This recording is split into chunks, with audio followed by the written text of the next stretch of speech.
share on Facebook. Partridge Family star David Cassidy died Tuesday after suffering liver and kidney failure, his publicist confirmed. He was 67. David died surrounded by those he loved, with joy in his heart and free from the pain that had gripped him for so long, Joanne Geffen said. "Thank you for the abundance of love and support you have shown him these many years." Cassidy was admitted to a Fort Lauderdale, Florida hospital Wednesday, though his condition was not reported until this past Saturday. Geffen told multiple news outlets over the weekend that Cassidy was suffering from multiple organ failure. Born into a show business family, Cassidy rocketed to stardom on ABC's The Partridge Family, a sitcom about a widow, played by Cassidy's real-life stepmother Shirley Jones, and her 5 children who form a rock band and tour the country. The cast also featured Susan Day, later of LA Law fame, as sibling Lori Partridge and Danny Bonaducci as sibling Danny Partridge. As eldest son Keith Partridge, Cassidy became a global heartthrob as the face, and voice, of the Partridge Family's biggest hit, I Think I Love You. The song spent 3 weeks on top of the Billboard chart at a time when other hit singles included James Taylor's Fire and Rain and Smokey Robinson and The Miracles' The Tears of a Clown. In 2 years, David Cassidy has swept hurricane-like into the prepubescent lives of millions of American girls, Rolling Stone magazine noted in 1972.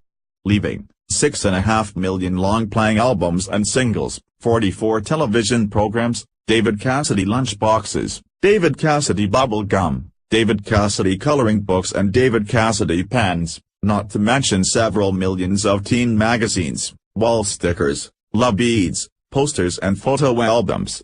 After the Partridge Family ended in 1974, Cassidy devoted himself to recording and songwriting, but struggled to match the success of his early 20s, with none of his subsequent albums, including the awkwardly titled Didn't You Used to Be, making a significant dent in the U.S. charts. Cassidy did score a minor hit with I Write the Songs before Barry Manilow's chart-topping version and found success overseas with The Last Kiss, featuring backing vocals from Cassidy admirer George Michael. He made occasional stage and television appearances, including an Emmy-nominated performance on Police Story. Meanwhile, the Partridge Family remained popular in reruns, and Cassidy, who kept his dark bangs and boyish appearance well into middle age, frequently turned up for reunions and spoke often about his early success. "So many people come up to me and talk to me about the impact that the show had," he told Arsenio Hall in 1990. Even while the Partridge Family was still in primetime, Cassidy worried that he was mistaken for the wholesome character he played.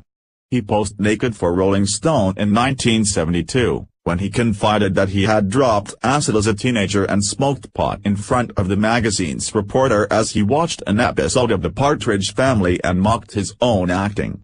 Cassidy maintained an exhausting schedule during the show's run, filming during the week and performing live shows over the weekend, but had plenty of time to indulge himself. In the memoir Could It Be Forever, he wrote of his prolific sex life and of rejecting Day's advances because she lacked the slutty aspect of a female that I always found so attractive. Late in life, Cassidy struggled with numerous personal problems. He was charged with driving under the influence on 3 separate occasions between November 2010 and January 2014. After the third incident, he entered rehab and a California judge sentenced him to 5 years probation. Cassidy's third wife, Sue Schifrin, filed for divorce in February of 2014 after 23 years of marriage. In February 2015, Cassidy filed for bankruptcy, listing assets and debts of up to $10 million. That September, he was cited for leaving the scene of an accident in Florida. This past February, Cassidy revealed to People magazine that he was battling dementia after he struggled to remember song lyrics and fell off the stage at a show in California. His mother, Broadway actress Evelyn Ward, died in 2012 after suffering from the same illness. At the same concert, Cassidy announced he was retiring after 50 years in the entertainment industry, saying the grind of touring combined with arthritis had taken its toll. Cassidy is survived by 2 children, musician Bo Cassidy and actress Katie Cassidy, with whom he acknowledged having a distant relationship. "I wasn't her father. I was her biological father, but I didn't raise her," he told People earlier this year. "She has a completely different life." Cassidy himself was estranged from his father, actor Jack Cassidy, and he would long expressed regret about Jack being mostly absent from his life after David's parents split up when he was 5. David Cassidy stayed with his mother and by the early 1960s had moved to Los Angeles. Kicked out of high school for truancy, David Cassidy dreamed of becoming an actor and had made appearances on Bonanza, Ironside and other programs before producers at ABC Television asked him to audition for the Partridge Family, unaware that he could sing and intending at first to have him mime songs to someone else's voice.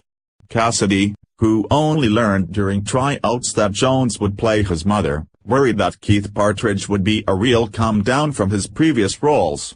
"I mean, how much could an actor do with a line like, 'Hi, Mom, I'm home from school,' or 'Please pass the milk'?" he wrote in his memoir. "I didn't see how it could do much for me. After all, I wasn't the star of it. Shirley had top billing, I was just one of the kids." Share on Facebook.